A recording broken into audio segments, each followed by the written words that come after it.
Can the National Health Service be saved? The answer, according to many, is no. They believe the National Health Service was set up to fail from the start. A large portion of the United Kingdom's tax money is spent on the National Health Service. Meanwhile, the population is aging.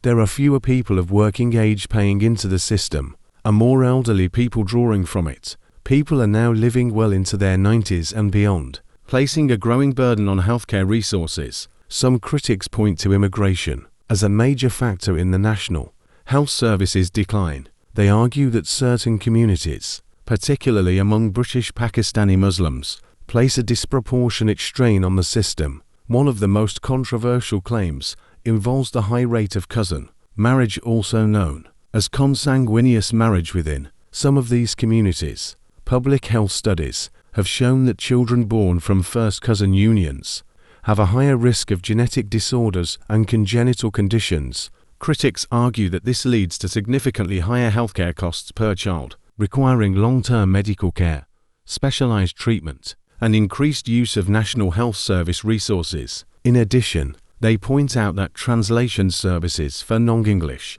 speakers create further financial pressure. These arguments are highly controversial and sensitive, but they reflect what some believe to be uncomfortable truths about the sustainability of the system. Critics also claim the National Health Service has become too large and inefficient. As the biggest employer in Europe, it suffers from bureaucratic overload and financial mismanagement. They argue that it does not matter whether healthcare is paid for through taxes or through private insurance, as is common in the United States, because people are still paying a significant portion of their income either way. Many believe the solution lies in personal responsibility. They argue that the country can no longer afford to offer unlimited care to people whose health problems may be preventable, or whose treatment will not significantly change their outcomes. So yes, according to these views, the National Health Service is unsustainable in its current form, and major,